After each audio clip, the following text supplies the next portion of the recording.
그러나 정학 처분에도 불구하고 이듬해 경기고등학교를 수석으로 졸업하고 1965년 서울대학교 전체 수석으로 법과대학에 입학하였다. 마침내 대학생 친구 한 사람을 그토록 간절히 갖고 싶어 했던 전태일의 장례식은 조영래의 주동으로 서울대 법대에서 거행됐다. 사법연수원생 신분일 때 감옥 생활을 했던 조영래는 1973년 출소하였으나 다시 민청학년 사건 관련자로 수배당해 6년 동안 피신 생활을 하게 되었다.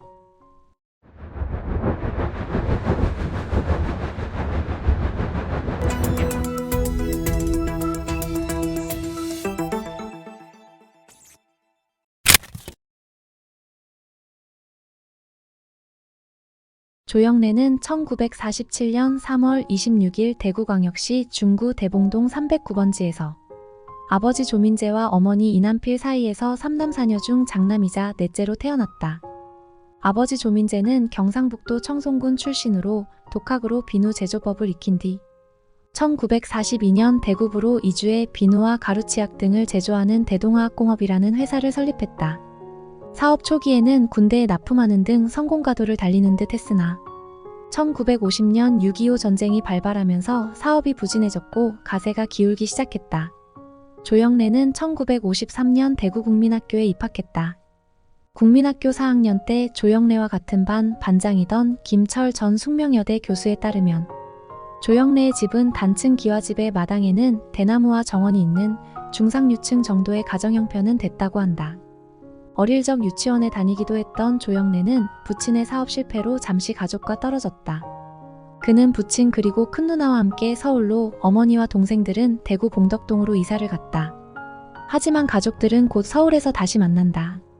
서울로 올라온 후 조영래의 가족은 서울의 대표적인 달동네였던 성북구 안암동, 종암동, 서대문구 가련동 등 서울 강북의 대표적인 빈민촌을 전전해야 했다. 낯선 서울로 이사온 후 조영래는 당시 종로에 있던 서울수송국민학교에 5학년으로 전학했다. 서울수송국민학교 졸업 후 조영래는 당대 전국의 수재들이 모인다는 종로에 위치한 경기중학교에 입학한다. 소년 조영래는 경기중학교 3학년 때 출가하려고 안암동 개운사로 가출을 했지만 3박 4일 만에 귀가하기도 했다. 어린 시절부터 누구보다 명석한 두뇌를 가졌던 조영래는 경기중학교를 3등으로 졸업한 후 당시 전국에서 1등 고등학교로 평가받던 경기고등학교에 입학했다. 조영래는 학창시절 전형적인 모범생 유형이라기보다는 세상의 모든 일들 그리고 주변 사람들의 삶에 대한 관심이 많은 학생이었다. 조영래는 중고등학교 재학 시절 영자신문반, 룸비니 불교 학생의 농촌 봉사활동반, 영어 성경 공부반, 웅변반, 학예부 부장 등 다양한 동아리 활동을 했다. 경기고 재학 시절 조영래는 하교하면 교복을 입은 채 쌀가게를 운영하는 아버지를 도와 쌀 배달 일을 했다고 한다. 조영래가 경기고 3학년으로 학생회 학술부장을 맡고 있던 1964년 전교생을 운동장에 다 모이게 한 후 한일회담 반대 연설을 했다. 그는 이것이 민족적 민주주의이드냐? 라고 쓰여진 플래카드를 내세운 채 맨 앞줄에서 동료 학생들을 이끌고 국회의사당 앞을 지나 시청 앞을 돌아 나오는 최초의 대규모 학생 시위를 주도했다. 이로 인해 조영래는 고등학교 3학년이었음에도 불구하고 6.3 한일 회담 반대 시위를 주동한 혐의로 학교에서 정학 처분을 받았다. 그러나 정학 처분에도 불구하고 이듬해 경기고등학교를 수석으로 졸업하고 1965년 서울대학교 전체 수석으로 법과대학에 입학했다.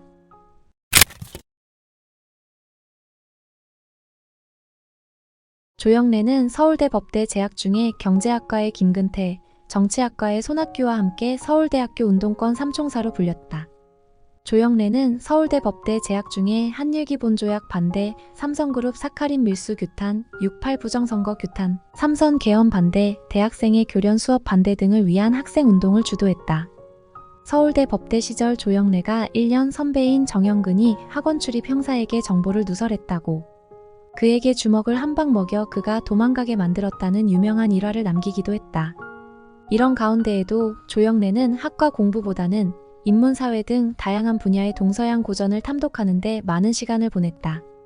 1969년 대학을 졸업한 조영래는 코리아 헤럴드 수습기자 생활을 하다 그만두고 서울대 법대 대학원에 진학하여 민법을 공부했다. 조영래는 이 시기부터 공익, 시민권 문제에 관심이 많았다. 특히 공해, 환경 문제에 대한 관심으로 공해 소송에 있어서의 인과관계 입증에 관한 주제로 1981년에 석사학위 논문을 썼다. 1970년 사법고시를 준비 중이던 조영래는 청계천에서 근로기준법을 준수하라고 외치며 분신한 피복 노동자 전태일 분신 사건이 발생하자 서울대 법대 1년 후배인 장기표가 전태일의 시신이 안치된 성모병원을 지키는 동안 대학가와 종교계, 지식인 사회에 전태일의 분신을 알리기 위해 동분서주했다. 마침내 대학생 친구 한 사람을 그토록 간절히 갖고 싶어 했던 전태일의 장례식은 조영래의 주동으로 서울대 법대에서 거행됐다. 당국의 시신을 뺏기지 않기 위해 굳건히 전태일의 시신을 지키던 장기표는 동국대 법대를 다니다 중퇴하고 서울대 법대에 들어온 까닭에 조영래보다 나이는 2살 많고 서울대 법대 학번은 1년 후배다. 두 사람의 동지적 관계는 1990년 조영래가 죽을 때까지 변함없이 이어졌다.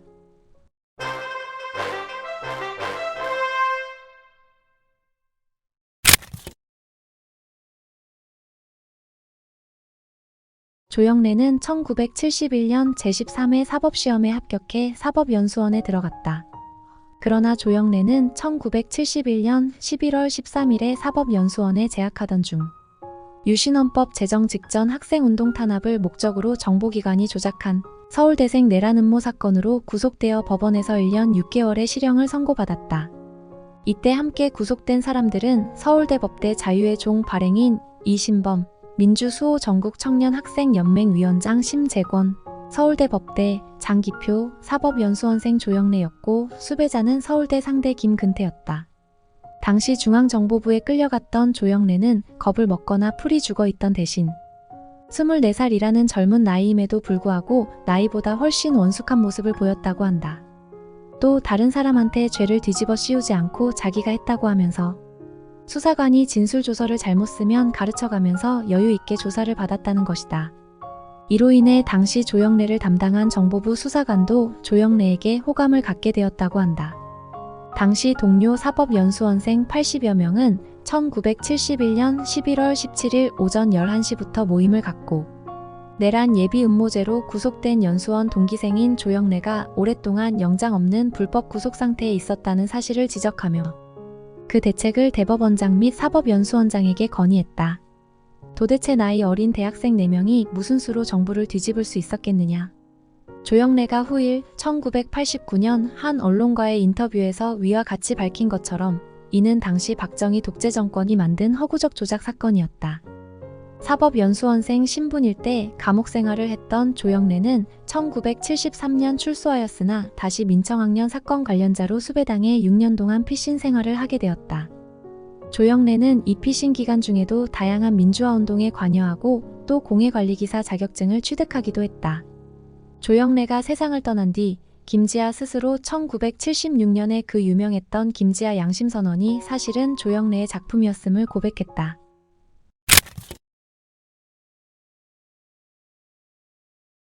조영래는 이 6년간의 도피 기간 중 3년이라는 시간을 들여 전태일이 살아간 청계천과 유가족을 방문해 이들의 증언을 토대로 한낱 소란으로 잊혀질 뻔한 전태일의 삶을 다시 조명한 전태일 평전을 집필했다. 그러나 당시의 서슬 퍼런 시대 상황으로 인해 국내에서는 도저히 출판이 불가능했기 때문에 조영래가 쓴 원고를 한 신부에게 들려 일본의 출판사로 가져가 일본에서 가명으로 먼저 출간할 수 있게 했다. 그 후 1983년 국내에서도 전태일기념관 건립위원회란 명의로 돌베개 출판사에서 전태일 평전을 출간했다. 그러나 이 책이 쓰여진 후 15년이 넘도록 또 이 책이 국내에서 출판되고도 10년 가까이 되도록 이 책의 저자는 일반에게 밝혀지지 않았다. 이는 우선 실명을 그대로 썼다가는 그 자체로 증거가 되어 잡혀가니까 익명, 가명 혹은 출판사 편집부 등으로 표기하고 출판한 것이고 그 다음으로 자신이 한 일을 남에게 드러내고자 하지 않는 저자 조영래의 성품 때문이다. 그래서 조영래가 사망하고 1년 후인 1991년 1차 개정판이 나오고 나서야 저자가 조영래라는 것을 표기할 수 있었다. 조영래는 1980년 8월 지명 수배가 해제되면서 복권되어 6년간의 긴 도피 생활을 마치고 사법연수원에 재입학할 수 있었다.